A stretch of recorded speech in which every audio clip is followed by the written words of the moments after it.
नमस्ते दोस्तों, आप सब कैसे हो। मेरे चैनल पर आपका स्वागत है। फिर से एक ऐसी कहानी लेकर आया हूँ जो सुनते ही दिल की धड़कन तेज़ हो जाएगी और दिमाग में कई सवाल खड़े हो जाएंगे। आज की कहानी सीधी सादी नहीं है। इसमें एहसास है, तड़प है और एक ऐसा राज है जो धीरे धीरे खुलता है। इस कहानी को अंत तक ज़रूर सुनना, क्योंकि आखिरी मोड़ आपको सोचने पर मजबूर कर देगा। तो चलिए शुरू करते हैं। मेरा नाम नेहा है। मेरी उम्र 29 साल है। लोग कहते हैं कि मैं अपनी उम्र से कम लगती हूँ, लेकिन मेरे अंदर जो चल रहा था वो किसी को नहीं दिखता था। मेरी शादी को 7 साल हो चुके थे। मेरे पति का नाम अमित था। वो एक प्राइवेट कंपनी में काम करते थे और ज़्यादातर समय ऑफिस में ही रहते थे। पहले सब कुछ ठीक था, लेकिन धीरे धीरे हमारे बीच की दूरी बढ़ती चली गई। वो थके हुए आते, खाना खाते और सो जाते। बात करने का भी समय नहीं होता था। मैं समझती थी उनकी मजबूरी, लेकिन दिल है ना, वो तो साथ चाहता है। एक दिन अमित ने बताया कि उनका ट्रांसफ़र कुछ महीनों के लिए दूसरे शहर हो रहा है। मैं चुप रही, लेकिन अंदर से टूट गई। उन्होंने कहा कि जल्दी ही सब ठीक हो जाएगा और वो मुझे भी साथ ले जाएंगे। लेकिन वो दिन जल्दी नहीं आया। अब घर में सिर्फ मैं और खामोशी रह गई थी। तभी एक दिन अमित का छोटा भाई रोहन हमारे घर आया। वो अपनी पढ़ाई के सिलसिले में शहर आया था और कुछ दिनों के लिए हमारे साथ रहने लगा। रोहन 23 साल का था, हंसमुख, सीधा और थोड़ा शर्मीला। शुरुआत में वो मुझसे ज़्यादा बात नहीं करता था, लेकिन धीरे धीरे हम दोनों के बीच बातचीत बढ़ने लगी।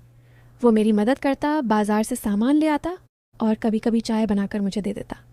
उसकी छोटी छोटी बातें मुझे अच्छा महसूस कराती थीं। एक दिन शाम को बारिश हो रही थी। बिजली चली गई थी और घर में हल्की हल्की अंधेरी थी। मैं किचन में मोमबत्ती जलाकर खड़ी थी। तभी रोहन वहाँ आया और बोला, भाभी आप बैठिए, मैं चाय बना देता हूँ। मैंने मुस्कुराकर कहा, आज तो तुम बड़े ख्याल रखने लगे हो। वो हल्का सा हंसा और बोला, कोई तो है जिसका ख्याल रखना चाहिए। उसकी ये बात मेरे दिल को छू गई। उस दिन हम दोनों ने साथ बैठकर चाय पी और बहुत सारी बातें की। उसने अपने कॉलेज की बातें बताईं, अपने दोस्तों के बारे में बताया और फिर अचानक चुप हो गया। मैंने पूछा, क्या हुआ? तो वो बोला, भाभी कभी कभी लगता है कि कुछ बातें दिल में ही रह जाती हैं।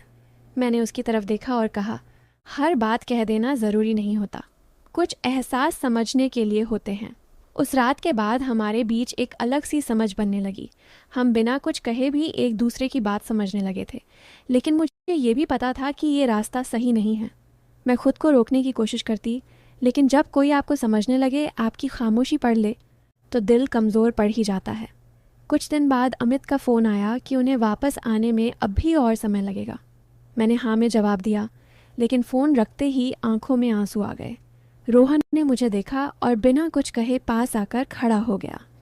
उस पल में ना कोई शब्द थे, ना कोई सवाल, बस एक अजीब सी खामोशी थी जो बहुत कुछ कह रही थी।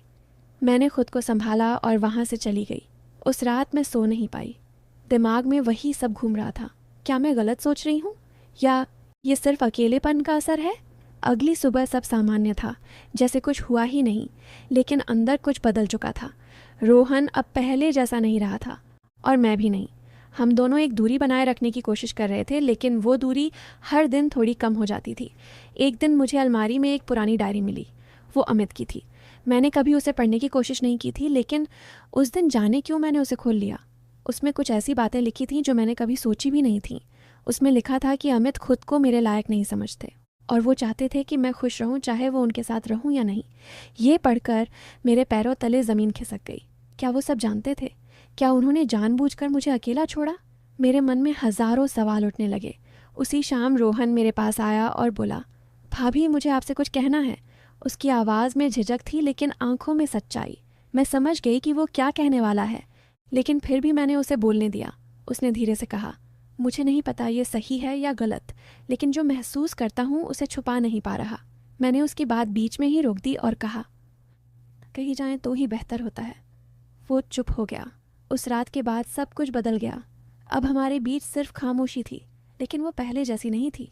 उसमें दर्द था, अधूरी बातों का बोझ था और एक ऐसा रिश्ता जो नाम नहीं मांग रहा था, लेकिन एहसास बन चुका था।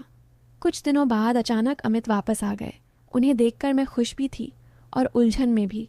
उन्होंने मुझे गले लगाया और कहा, अब सब ठीक हो जाएगा। लेकिन क्या सच में सब ठीक हो सकता था? क्या जो बदल चुका था वो वापस पहले जैसा हो सकता था? उस रात जब सब सो गए, मैंने फिर से वो डायरी उठाई और आखिरी पन्ना खोला। उसमें एक लाइन लिखी थी, अगर कभी ऐसा लगे कि तुम अकेली हो तो समझ लेना कि मैंने तुम्हें आज़ाद कर दिया है। ये पढ़कर मेरी आंखों से आंसू बहने लगे। क्या ये इजाज़त थी या एक इम्तिहान? दोस्तों, कहानी अब भी ख़त्म नहीं हुई है। असली मोड़ तो अभी बाकी है। क्या नेहा सही फैसला ले पाएगी? क्या रोहन अपने दिल की बात फिर कभी कह पाएगा? और क्या अमित सच में सब जानता था? ये जानने के लिए इंतज़ार कीजिए अगले पार्ट का। और अगर कहानी ने आपको छू लिया हो तो लाइक और सब्सक्राइब ज़रूर करें। धन्यवाद।